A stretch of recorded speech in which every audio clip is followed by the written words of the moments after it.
Hey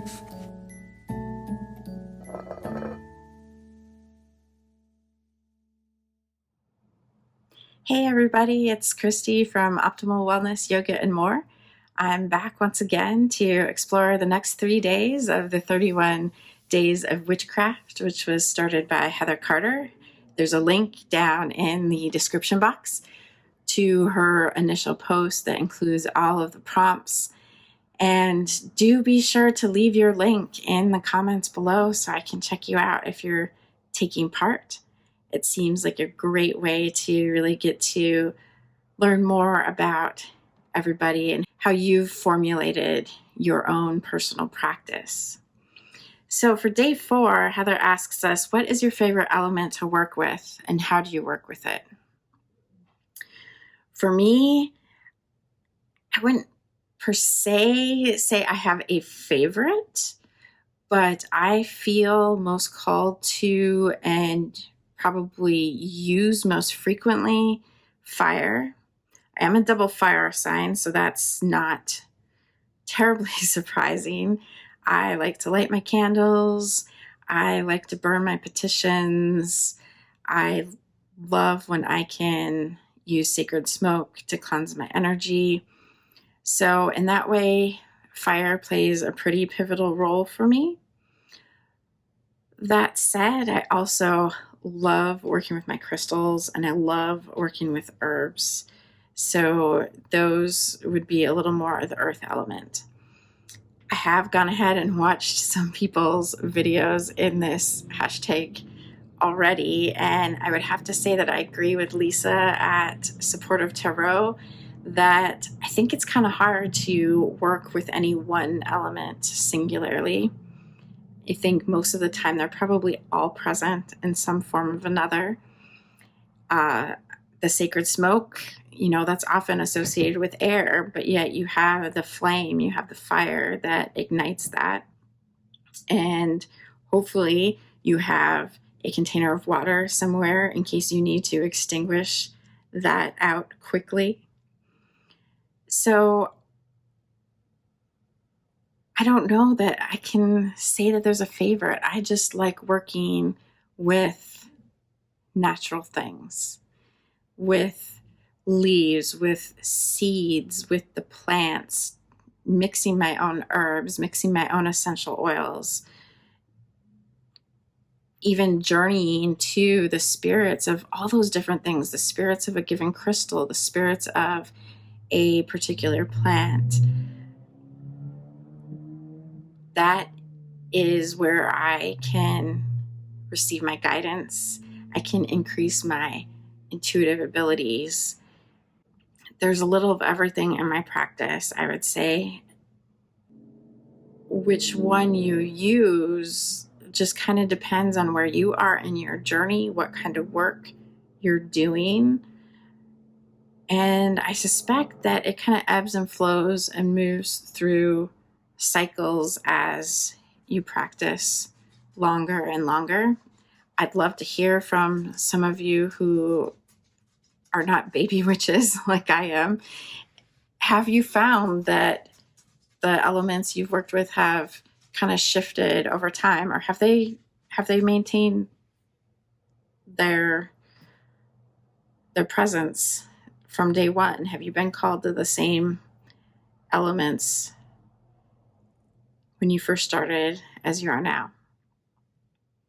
For day 5, Heather is asking if we've had a teacher in the craft, if we've ever taken a course or classes to help learn witchcraft and what our experiences were. If we haven't taken classes, what are our thoughts and feelings on them? I have taken a lot of spiritual classes, mostly online. I haven't really taken any that have been specifically for witchcraft. But I would say my journey to this practice was opened up not only moving from more suburban and rural living to urban living, but also in deepening my knowledge and my practice of yoga. When I went through yoga teacher training, it really opened me up and showed me things that previously I had been kind of closed off to. So in that way, my yoga teacher training has kind of moved me forward in the craft.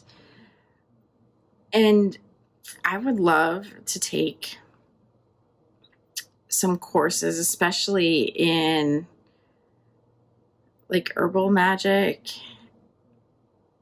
That said, we don't have a car, so getting to places that have in-person classes can be pretty difficult.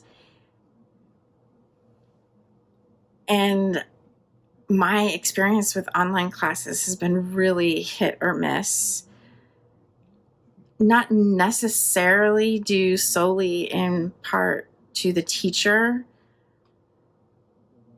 but for me, I love reading, I love researching. So unless there's going to be good participation amongst the other students and interesting discussion and sharing of ideas, an online class doesn't really get me much more than my just hitting Amazon and buying a variety of Kindle books. And I actually do better personally reading about things than, say, video courses, because my mind tends to get bored about halfway through a video, and then I open up another tab and I start Googling or shopping for books or something, and before I know it, the video's over and I don't remember what I just watched. So if I do take online classes, I really prefer ones that provide a transcript of the videos and or some sort of supportive booklet that isn't just worksheets but contains pertinent information to the course. So thus far, I haven't really taken any outright witchcraft classes, but I'd be open to it. And I do have my eye on a few different tarot classes, but I haven't been watching any witchcraft ones at this point. But well, you never know. I'm open to it. And, you know, if I have the opportunity to participate in something locally where I can meet other people and have that true interaction, if I can get there without a lot of hassle, I'm definitely down with it. So we'll have to see. The last question that I'm going to cover is question number 6. Do you incorporate environmental consciousness and sustainability into your craft? There's a huge part of me, especially because I used to be a meteorologist, that wants to say, yes, I'm super environmentally conscious and I reuse everything. I don't buy anything. But that's just not the truth. Being here in a small apartment with no balcony, we have a few house plants, but you know, if we composted, what would we do with the results? We recycle what we can. I like to reuse our jars where I can to store herbs or to create jar spells. But when I look back to how we lived in Colorado, we're only doing a small fraction of what we did there. And part of that's the culture. You know, along the Front Range of Colorado, everybody is focused on eating locally, supporting local small businesses, recycling, reusing, upcycling.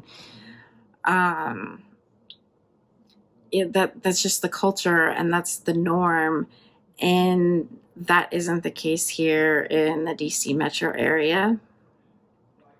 And it's especially difficult if you don't have your own means of transport.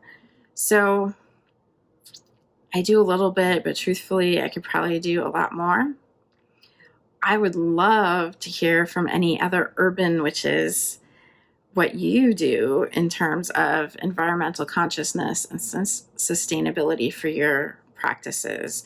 So many of the books on witchcraft are focused on people being, at least in the suburbs with a lawn, if not, holed up on some small bit of acreage away from neighbors. So, a lot of things about how to discard the remains of spells and things like that are found in books just are not realistic and practical for my living situation. So I'd really, really love to see more discourse on this. Love to hear what your thoughts are, what you do if you especially live in a small apartment without a balcony, without, a park, nearby. How can you be more environmentally conscious and more sustainable in your practice? Leave your ideas below. If you're another urban witch, please introduce yourself.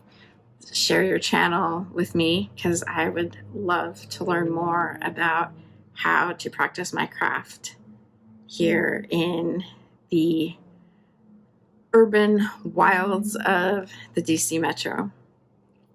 Thank you guys so much for hanging out with me for these 10 or so minutes.